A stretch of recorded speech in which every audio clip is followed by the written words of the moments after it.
Olá, meu nome é Amanda. Hoje eu vim trazer o resumo do tema que é Conjurações Emancipacionistas Mineira.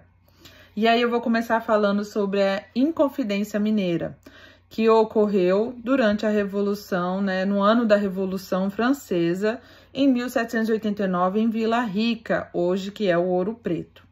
O ciclo do ouro foi de fato um ciclo, ele teve início, o meio, uma decadência. E essa decadência já estava começando a ver em meados do século XVIII. Já dava para ver que a produção aurífera de Minas Gerais estava decadente.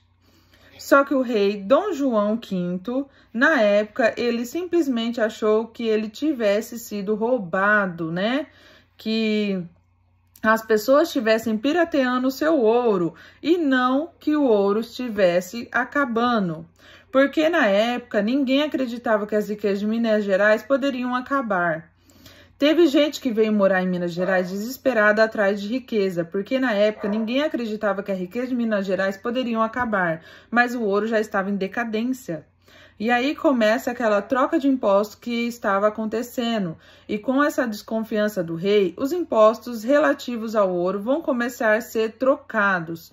O quinto vai ser trocado pelas capitanias e depois vai ser trocado pelo imposto fixo, que é de 100 arrobas anuais. E no início da capitania de Minas Gerais, não tinha problemas para suprir essa necessidade, só que com a decadência do ouro, eles começaram a ter dificuldades e começou a faltar ouro para pagar essa dívida. E a dívida foi se acumulando, e a partir de 1788, 1787, começaram a ter boatos, começaram a falar que a derrama ia ser decretada, A derrama era um recolhimento dos impostos, era a coroa literalmente pegando o que as pessoas tinham que para pagar, os impostos à força. No final do século XVIII, ocorreu o medo da derrama, e em Minas tinha uma elite letrada, muitas pessoas inteligentes, muitos poetas, muitos pensadores, muitos filósofos, políticos, enfim, que viviam em Vila Rica e que tinham acesso à educação e acesso às ideias iluministas que estavam vindo lá da Europa, e essas vão começar a planejar uma revolta. E aí, dois detalhes muito importantes. O primeiro é o revolucionário. Os inconfidentes queriam tomar Minas Gerais, um país independente. Eles não queriam a independência do Brasil. Isso porque, na época, não se tinha essa identidade brasileira, que a gente conhece hoje, esse senso de união, É um movimento de elite, todas as brigas vão ser feitas por pessoas pobres, ou então escravos que queriam sua liberdade, gente debaixo das camadas da sociedade, Enquanto a Inconfidência Mineira foi tramada pelos principais pensadores, pela elite mesmo de Minas Gerais, pela elite brasileira, pessoas com muita instrução, e isso vai influenciar em vários aspectos, principalmente eles queriam manter a escravidão em Minas Gerais, quando eles se tornassem um país independente. Os inconfidentes começaram a se juntar, faziam reuniões secretas para tramar o movimento que destruiria Portugal do governo de Minas Gerais, tornaria Minas Gerais um país independente. E nessas reuniões chegaram a confeccionar a bandeira que seria a do país deles, a bandeira que ainda é atual em Minas Gerais. Mas houve a reviravolta porque eles marcaram a data da Revolução e tudo foi a possibilidade da derrama a acontecer. Então foi destemida possibilidades. A coroa assegurou que a derrama não aconteceria mais e o movimento perdeu a sua força. Mas o movimento foi traído por Joaquim José Silvério dos Reis, que até hoje é um nome infame em Minas Gerais. Um nome de traidor. Ele delatou o movimento para a coroa em troca de receber o perdão das dívidas que ele tinha. Ele entregou, então, todos os participantes do movimento e a fama dele foi tão negativa que ele teve que se exilar, ele teve que sair de lá. Todos foram presos e acabaram relatando tudo, e acabou, então, que esses réus fossem condenados como inconfidentes, porque inconfidência é a falta de fidelidade ao rei, Eles foram condenados por lesa-majestade, por traição E como julgamento, né, foi 12 dos confidentes foram condenados à morte, mas logo no dia seguinte foram absorvidos pela coroa. Então houve esse perdão. Só que para deixar o exemplo para a população, um deles não foi perdoado e manteve a pena de morte que Joaquim José da Silva Xavier, conhecido como Tiradentes.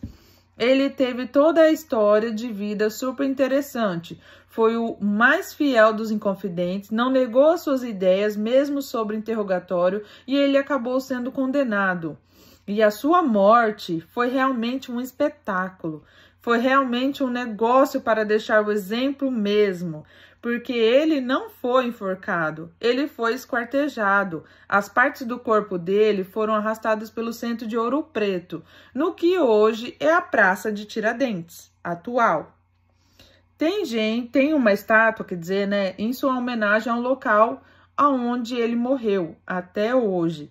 Ele foi condenado justamente para mostrar para o resto da província, para mostrar para o resto do Brasil que não tente se separar. Portugal é mais poderoso que vocês. Mas isso não vai dar certo.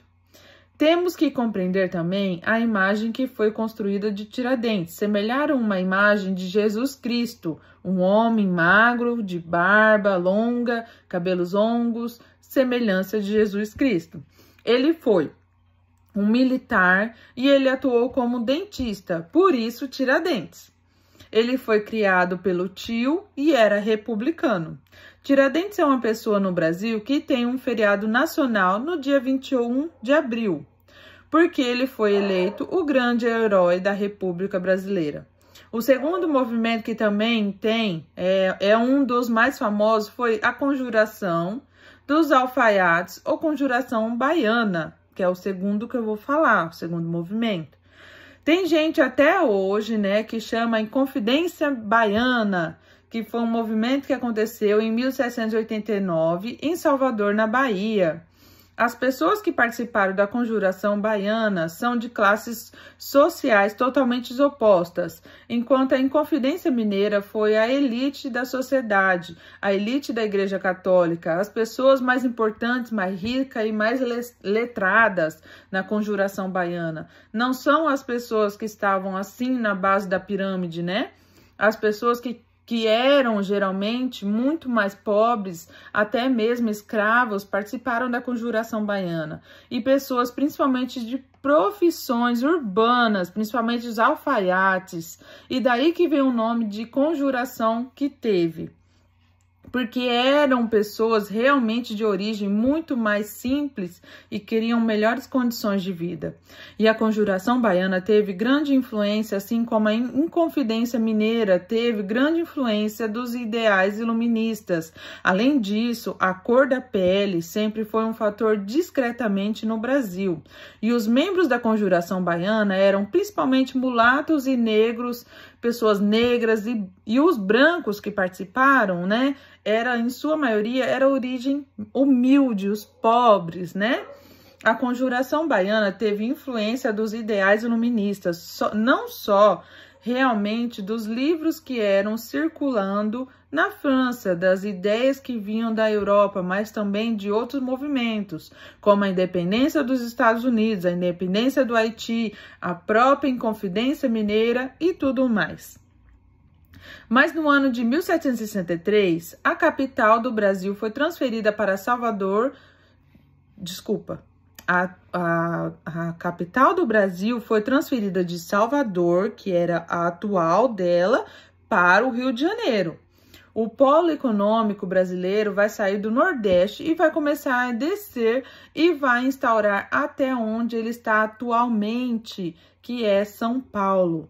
Então, Bahia continua tendo a sua importância, entretanto, a capital vai ser transferida para o Rio de Janeiro e muita coisa vai mudar. A quantidade de recusa, a quantidade de atenção que Salvador tinha, não vai ser mais. Então, vai ser, assim, isso vai ter um impacto muito grande para a população, né? A população vai ter muita falta de mantimentos, vai ter falta de recursos e, é claro, dificuldades administrativas.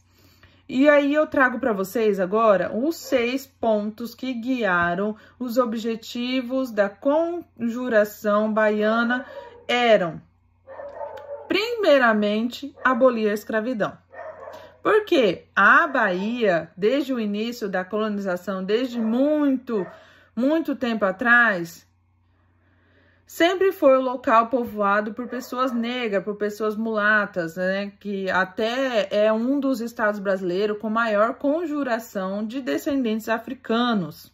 O segundo ponto, eles queriam diminuir os impostos.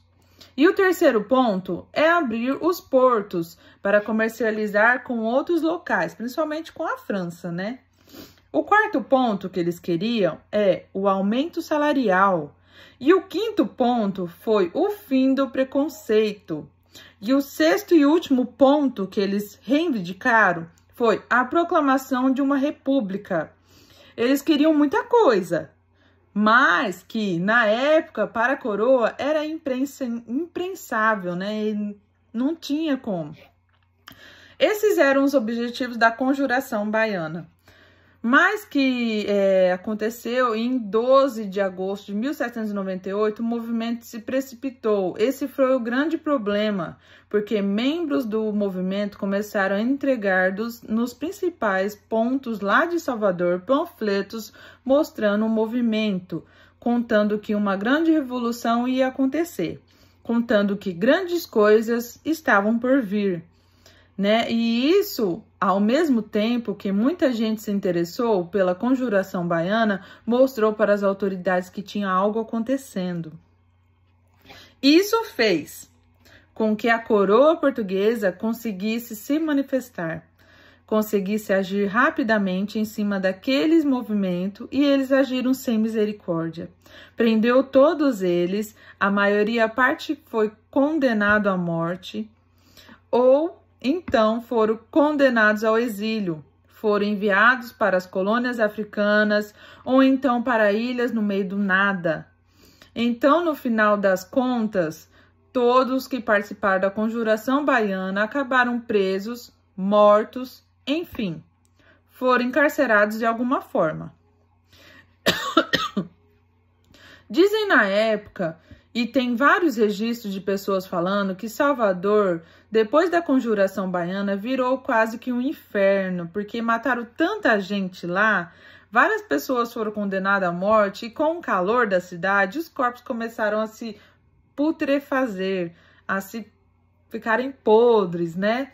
E começaram a se desfazer e atraíram vários urubus. Diziam até que o cheiro era tão grande que não se dava para viver ali. O cheiro, o mau cheiro que tinha lá.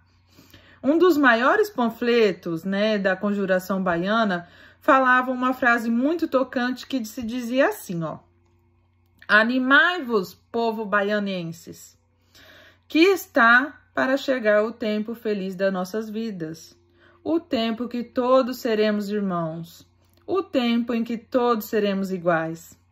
Então dá para entender um pouquinho, né, só dessa frase, quer dizer, né, quais eram os objetivos deles, o que eles queriam, que tipo de país que eles queriam, né, que tipo de república eles queriam formar na Bahia com esse movimento. E acabou não dando muito certo. E aí, então, eu espero que eu tenha conseguido atingir o objetivo do tema da aula de hoje, né, da apresentação. Um beijo, obrigada!